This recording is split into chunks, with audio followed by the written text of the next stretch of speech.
and what's going to happen. Rich? Thanks, Brian, for inviting me to speak today. Thanks, Charles, for setting this up as well. So I wanted to thank everyone first for standing up for Second Amendment rights at the federal level. I know a lot of people have probably been reaching out to Mitch McConnell, Rand Paul, those people as well. And I applaud you for that.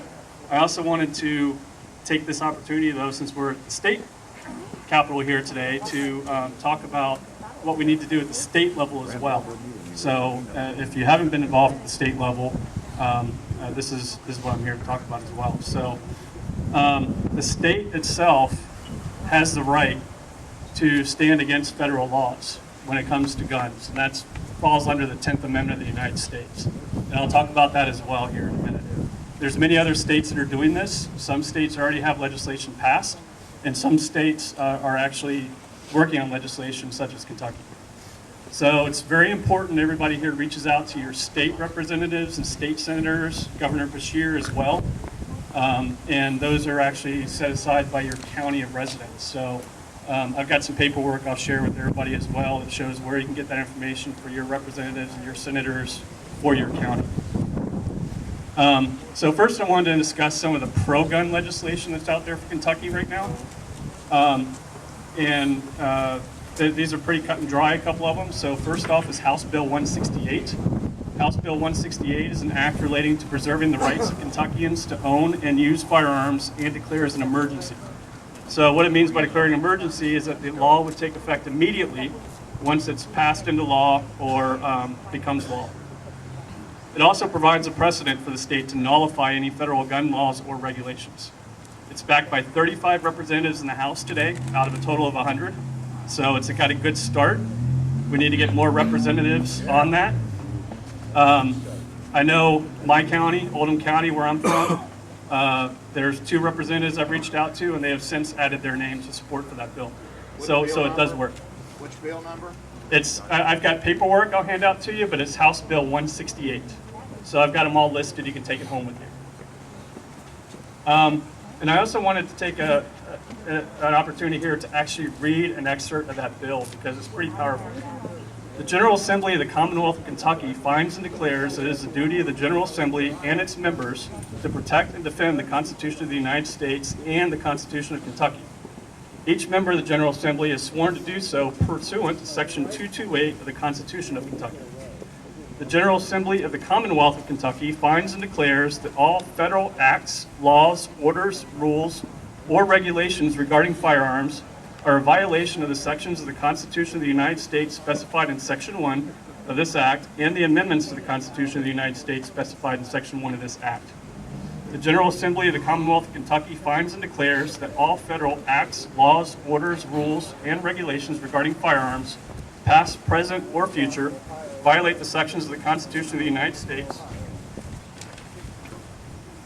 and the amendments to the Constitution of the United States specified in Section 1 and are not authorized by the Constitution of the United States and violate its true meaning as expressed by the founders of the United States and ratifiers of the Constitution of the United States and are A, invalid in this Commonwealth, B, not recognized by this Commonwealth, C, considered null and void by this Commonwealth, and D, of no effect in this Commonwealth. Does that sound like something we can support? Yeah. Now I'm going to put my hands back in the warm place. Of that legislation with respect to the explicit definition that executive orders of the President of the United States, the person who occupies that office, cannot simply direct a presidential directive that has the force of law that we will comply with. Now, the state of Kentucky needs to take a very explicit statement on that, and that, in my opinion, is not strong enough.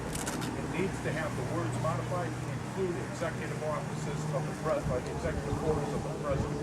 Okay.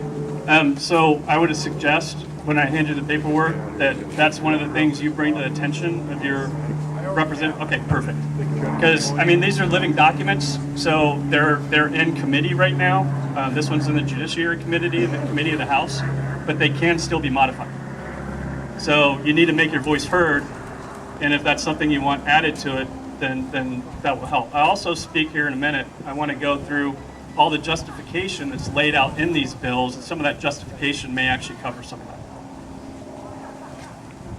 There's another House Bill 233. It's very similar to House Bill 168, same justification, same wording.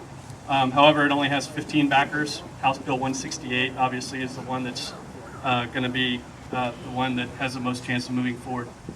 There's also a House Joint Resolution 33.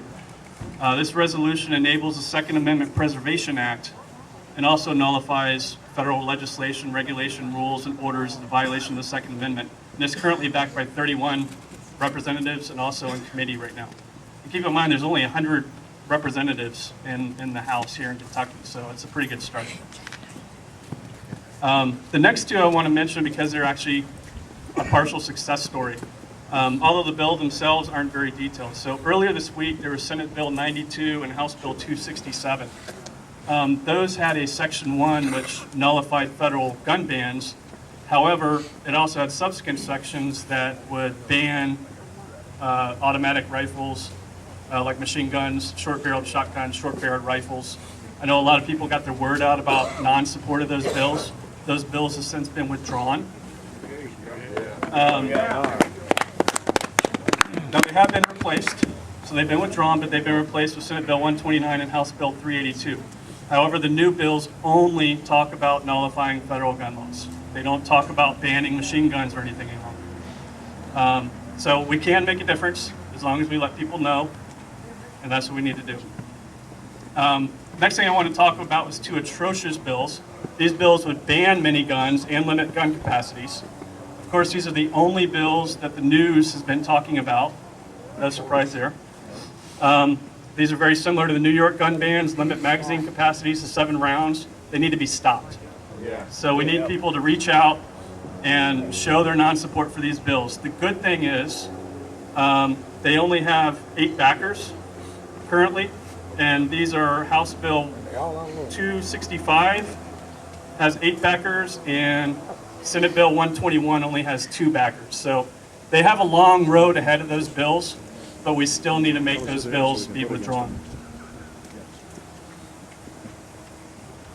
They must spend a lot of time a week making